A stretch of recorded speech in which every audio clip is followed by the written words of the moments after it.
Hello everyone, welcome to Pear Fair Back to School Edition. My name is Risa Bennett. I'm the Advocates Lead for Pear Deck and Go Guardian, and this is Pear Deck 201. If you're brand new to Pear Deck and you're not super familiar with the basics, I would like to recommend that you pause and go back and check out our Pear Deck 101 session that aired earlier today. I want to make sure that you know how to build a Pear Deck and that you understand the basics of presenting a Pear Deck in your class. However, if you're familiar with those basics that I just outlined and you're ready to dive deeper into Pear Deck and its premium features, this is the session for you. In today's session, we're going to do a deep dive into the Pear Deck teacher dashboard. We're going to look at some tools for asynchronous and remote instruction. We're going to talk about how you can use Pear Deck to accommodate your students' unique learning abilities, and I'm going to show you some features to extend the lesson using Pear Deck. Let's dive right into the teacher dashboard. The first thing that you need to know is how to launch the teacher dashboard. On my screen right now, I'm showing you the projector view. You can, you can launch your teacher dashboard in a couple different ways. Both of them can start here in your three-dot action menu in the bottom right-hand corner of your screen. When you click on your three-dot menu, you'll see that there are two options for opening the dashboard. You can open it right away in a new window, keep it on the same device that you're on, or you can actually open your teacher dashboard on a second device. That can be any device that has Wi-Fi. It can be a second laptop, it can be a tablet, or even your smartphone. The reason that you might want to use your teacher dashboard on a second device when you're in person is to be able to move around your classroom. You can drive your whole presentation straight from your dashboard and see all of your student responses right there without projecting anything up on the screen. If you want to use the teacher dashboard in a remote setting, I'll show you a little bit later how to do that setup. If you're in a situation where you only have one device in your classroom and you need to run both your projector view and your teacher dashboard view in one place, that's no problem. All you have to do, again, is to click here on the three-dot menu, click on Open Dashboard in New Window, and clicking that will generate a brand new window for you.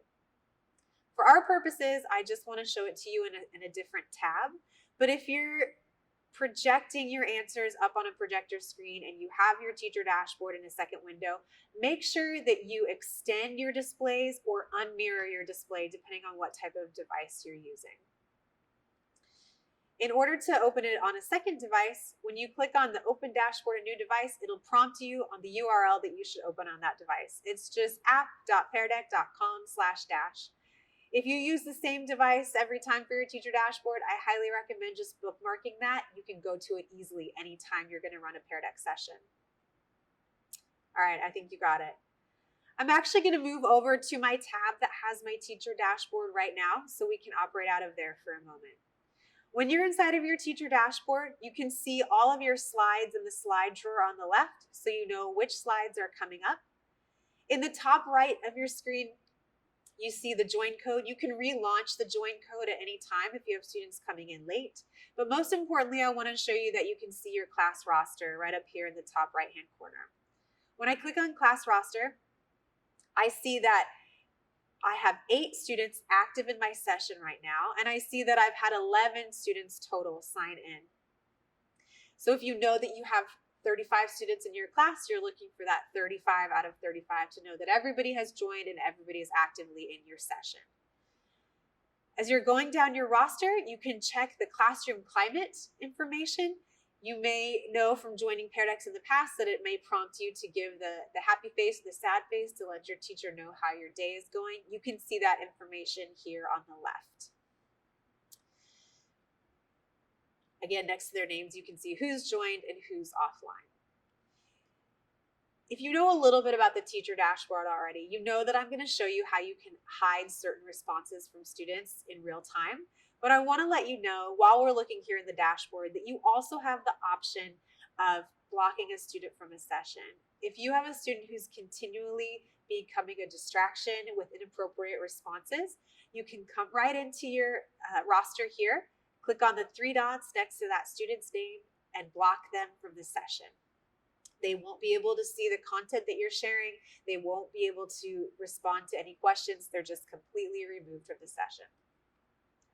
But that's way down the line, and I hope you don't really have to use that function very often. Let's go back to viewing student responses inside the dashboard. As a reminder, Pear Deck does have 3 views. You know that you have the student view. That's what the student sees on their own device. That's the view where they can respond to the interactive questions.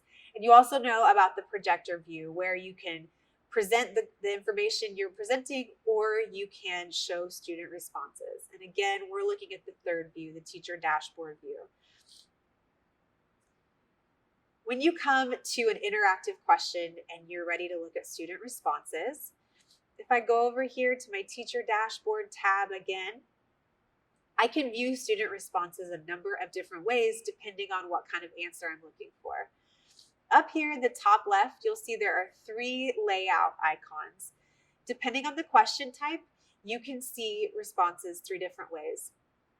You can view student responses as a list. That's one response at a time. And again, you'll notice you can see the student's name next to their response. You can scroll and see up close what each student said. If I want to see multiple answers at a time, I can click on the grid layout here. This way I can see all the responses at once. I can see the students' names by them, and I can also see my options to highlight or hide student responses. The reason that you show student responses in class is to be able to highlight certain students' voices. Perhaps you have a student who maybe doesn't typically raise their hand in class or is really shy when they do speak in class. If you know that you have a more hesitant student, projecting their responses up on the screen is a great way to celebrate them, acknowledge that you see their progress or their bravery. It's just a great way to highlight student voices. You can highlight exemplary responses, or you can even use incorrect or conflicting responses to generate more classroom discussion. Or if you only show incorrect answers, that also shows students who maybe got the wrong answer, they're not alone. They're not the only one who misunderstood or isn't keeping up. And then you can help even talk through how a person may have gotten that answer and help debunk any misconceptions that might be festering within students' minds. If I want to show just 1 or 2 right answers, I might just come here to star a couple of exemplary responses. And then when I go to show my responses on the projector view, and again, that icon is here in the bottom right, it's only the answers that I starred that show up. Toggling back to my teacher dashboard again, let's say that I wanted to clear stars. You'll see that option is here in the bottom right. I just click clear stars, and now all the answers can be shown at once. Now, if you know me, you know that I used to teach high school, and I often talk about how I would not show drawing responses if I could not control which ones went out ahead of time. And so we can filter any inappropriate responses that might be coming through using the 3 dots next to the student's name. If you're concerned that a student's answer might be distracting, you can just click on the 3 dots right here and hide response, so that when I go back to project the responses over here, the inappropriate response will not show, will not distract my other students, and we can continue on smoothly with the lesson.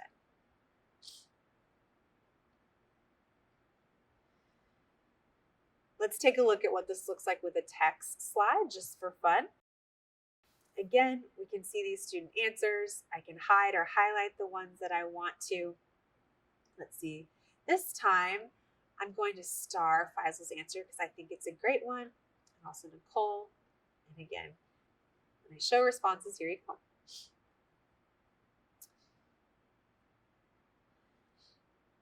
You may know about the teacher dashboard. You may know that you can see all your student responses, but what you may not know is that recently Pear Deck released their shared teacher dashboard. So if you are a teacher who maybe is, you have a co-teacher situation, or you work closely with maybe the special ed teachers in your building, you have students that are in their resource rooms, and you want to be able to share access to the presentation or to the answers with another teacher, you can use Pear Deck's shared teacher dashboard. I'm going to head again into my teacher dashboard. You may recognize the class roster icon that we talked about earlier. When I click on the class roster, I can click here where it says teachers this time, and I can invite a co-teacher. In fact, I can invite as many co-teachers as I want. Maybe I want all of my third grade teachers to have access to this lesson for whatever reason. I just copy my share link right here. I can email that to my colleagues or send it in a direct message, whatever way that I communicate with them. And once they've accepted, all of their names, anybody you share the link with, will show up here in this roster. As long as they have access to your shared teacher dashboard, they have the same controls as you do. So that means they can progress the slides forward and backwards. They can lock the screen. They can set a timer. They can send teacher feedback, which I'll show you more about soon. And they can actually end and name the session as well. So just know that you're giving a lot of power to that co-teacher.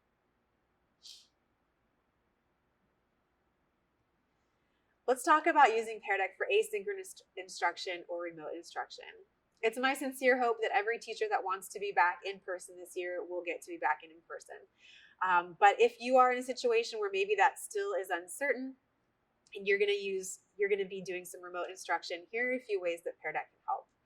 Also, when we talk about asynchronous instruction, probably our minds go straight to remote learning. But the truth is, you can run Pear Deck for asynchronous lessons even in a physical classroom. Students don't always have to be slide for slide with what you're doing. You may start out a lesson driving the slides in instructor pace mode and decide that the remainder of class, they're going to work through the rest of the lesson on their own. You can even run different Pear Deck sessions for different groups, and they can be working asynchronously on different activities at the same time within your physical classroom. Talking about remote instruction, I mentioned that when you're setting up your teacher dashboard, it's going to look a little bit different if you're doing it remote. That's also true for the student view. So I quickly want to highlight, if you're going to use Pear Deck for remote instruction, maybe it's for a snow day or a bad weather day wherever you live and you still have to have class now, just make sure that you help students set up their devices properly. If you're going to do synchronous instruction with Pear Deck, you're going to want to have students set up where they have their video conference window open in the background, and then a browser window open in the foreground with their Pear Deck session open. And then if they have the video of their classmates, that can be set up there as well. If students are not operating on a laptop, they're operating, say, on a tablet or a smartphone where they can only have one window open at a time, they can have their video conference running in the background, but encourage them to have their Pear Deck browser open as the app that they have open so that they can be engaging with your content as they go.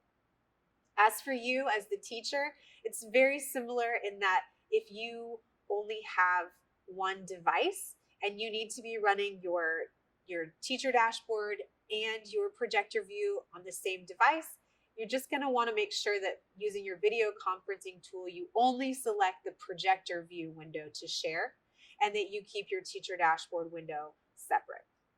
If you have a second device and you can run your teacher dashboard off that second device, once again, I would encourage you to do that even if you're teaching from home. You may have noticed as I was showing you how to hide and highlight responses in the teacher dashboard that there was a third icon there next to student responses, and that is for adding teacher feedback. Again, this feature was born during the pandemic and remote teaching, so it is ideally intended for when you can't walk over to a student's desk and give them feedback if you want to send them something private and individual. But do understand that you can also use teacher feedback in an in-person setting if you would like to. So I'm going to go again to my teacher dashboard window. And as I pointed out earlier, there is this speech bubble icon here in the middle. If I want to leave feedback for Caroline, I'll simply click on the speech bubble. And perhaps I want her to expand on her response. She said she gives feedback to her students daily. That's excellent. I want to give her encouragement and also maybe ask her, how do you give feedback to your students?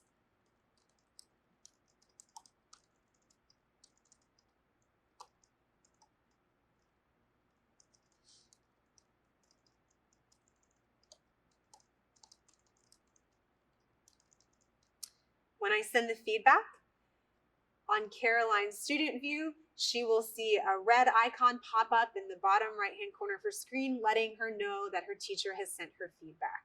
In this case, she'll know that she should adjust her answer, and she can do that accordingly. And now to student pace mode. Student pace mode is one of the most popular Pear Deck features for remote and asynchronous instruction. So far, this lesson has been in instructor pace mode. So every time I progress my slide forward, the students' slides progress forward with me. But as we know from pandemic teaching, sometimes that just is not convenient or possible. And so whether we're in person or remote, we can quickly toggle to student pace mode, or we can even start a lesson that way. If I have started in instructor pace mode, given some direct instruction, and want my students to finish the lesson on their own, I can come down here to the three-dot menu in the bottom right-hand corner of my screen and simply turn on student pace mode. When I do that, I'm going to show you now what a student view looks like. Now in my student view, I have toggle arrows in the bottom left of my screen, and as the student, I can now move through the lesson at my own pace. Just because as the teacher I have given the reins over to students to drive does not mean that I have lost visibility or control of my student progress. Here on my teacher dashboard view again, you can see these icons on the different slides, and you see they're moving actually in real time. If I click on one of those icons, I can see which student is on that slide.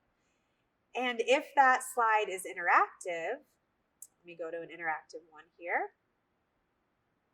like this one. If I click here and I see one of my students is on here, I can actually see how they're responding in real time. If I'm in person and my students are working at their own pace and I see there's a whole pileup of students on one slide, I might take that to mean that perhaps everybody's getting hung up on a question and I need to pause and intervene. Or I may notice that it's a group of students sitting near each other all on the same slide. Maybe we're off task. And again, we can go and intervene and see what we need to do to keep things moving along. I want to reiterate that you're not stuck in this mode one way or the other. I can stop student pace mode at any time. I'm going to stop student pace mode now. I can click this icon in the bottom right of my screen. I stop student pace mode, and now all of my students are back on the slide that I want them on. If you want to launch your lessons straight into student pace mode, you can do that from the Pear Deck sidebar. You'll hit Start Lesson right here, and as that image showed you on my other tab, I can choose to start straight into student-paced activity. When I do that, it opens up my teacher dashboard right away, and it gives me the option to copy that link to drop it in my LMS or email it to my students, or I can share it straight to my Google Classroom. And as I've said a couple times, you can always toggle between by going to your three-dot menu and changing your mode. Let's talk about accommodating your students' unique learning abilities. One really simple way to accommodate your students is by adding audio to your slides. You can add audio to your slides two different ways.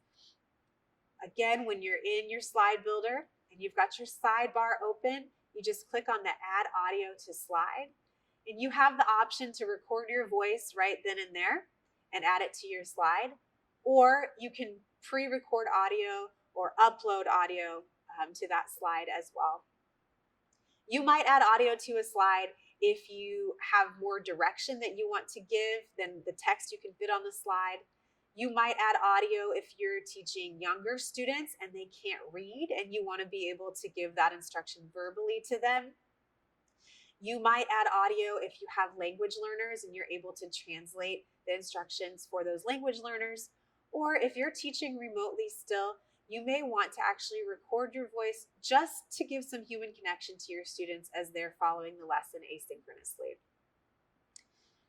When you've added audio to a slide, what the student sees is this icon in the top right indicating that there's audio included, and in the icon in the bottom right, they can click on it to listen to the audio that you've added to the slide.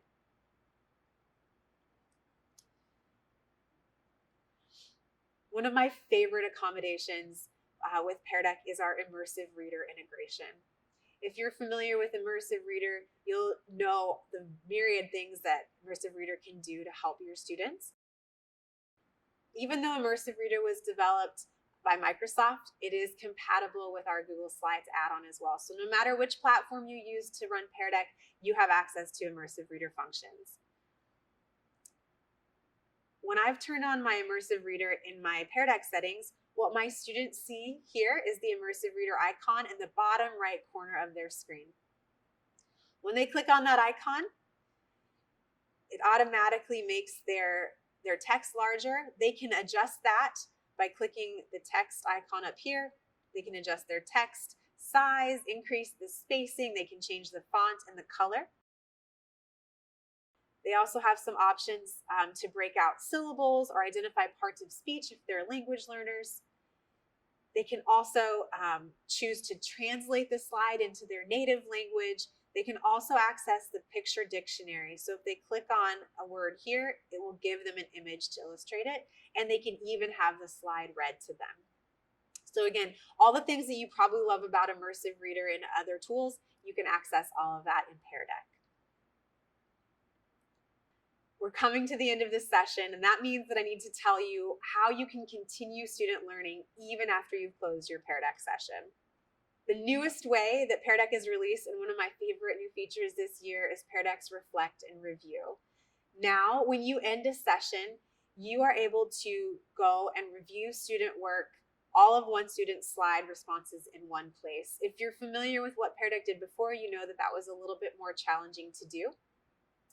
All you have to do is go and end your session. I'm going to go to this one. I'm going to end my session and name it.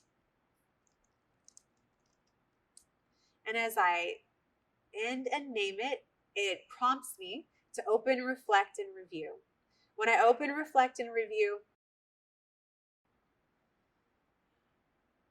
when I open up Reflect and Review, I can see the names of my students who joined my session. I can click on one of my students' names and quickly browse all of their responses in one place. You'll also notice I have the option to leave more teacher feedback. So even though the lesson is over, I can still leave more feedback. And when Caroline goes and views her when Caroline goes to look at her view of Reflect and Review, she'll be able to see all the feedback that I left her. One thing to note with Reflect and Review is students are not able to go back and change their responses. They can see all of their responses and they can see all the feedback that you gave, but they are not able to adjust their responses. If you're wanting a way for students to review their own work and possibly leave notes for themselves or update responses in some way, you can also generate student takeaways. The same thing that I did where I ended the lesson over here gives me the option to generate takeaways. A student takeaway is a Google Doc that is unique to each student. It has every slide from the presentation that they joined, as well as all of that student's individual answers to the interactive slides. That Google Doc is shared between teacher and student, and that student can only see their own answers. Because it's a Google Doc, it is editable and interactive, and so as an instructor, I may go into that student takeaway after a lesson and prompt a student to maybe summarize what they learned or adjust an answer or just pose a question for more metacognition or reflection. I'm going to show you a student takeaway here just so you understand. This is the Google Doc. You'll see that when the slide isn't interactive, you can see the image. And when the slide is interactive, you can see what type of question it was. This was multiple choice. You can see what the student chose and what the other choices might have been, for example. And again, because it's a Google Doc, I can say,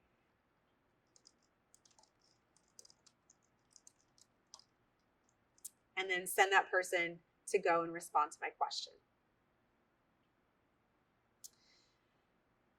One more way to review student work after class is by exporting all of the responses to a Google Sheet. When you go to your Pear Deck home, that's app.peardeck.com/home, you'll see a few options here for pop-up activities or Pear Deck vocabulary, but where I want to point you to is your Sessions menu. When you go to your Sessions menu, you can go to the presentation that you just ended, click on the three-dot menu, export to spreadsheet, and it will export all of the student responses into a Google Sheet. This is an easy way to review text slides, multiple choice slides, and also number slides. Obviously in a sheet, you can't see draggable or drawing, but this is a quick way if you're doing more closed-ended questions. You can even run the Flubaroo extension on here if you wanted to run it for a grade.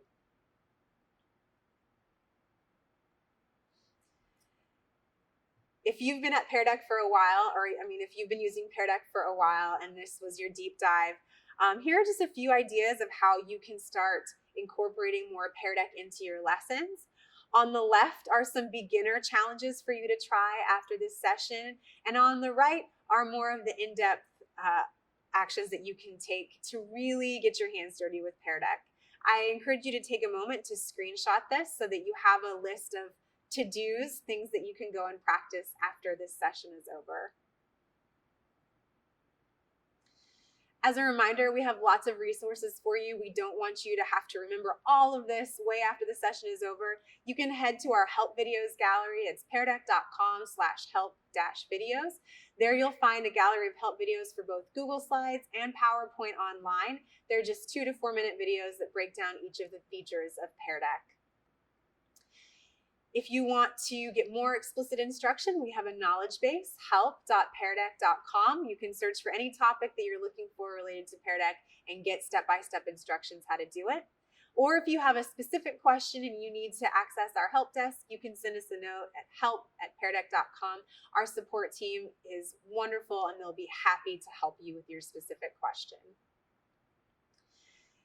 In addition to all those resources I just listed, we are very active on social media. I invite you to connect with us on Twitter, Facebook, or Instagram. We have even more videos on our YouTube channel, and we're also on LinkedIn. We're going to have a ton of exciting things happening during back to school season, so whatever way you like to be on social media, I hope that you'll connect with us so you don't miss anything that we have going on this fall. Thank you so much for joining me for Pear Deck 201. I know that you're going to have a great year. You're going to be able to engage with every student meaningfully this year, and Pear Deck is here to support you.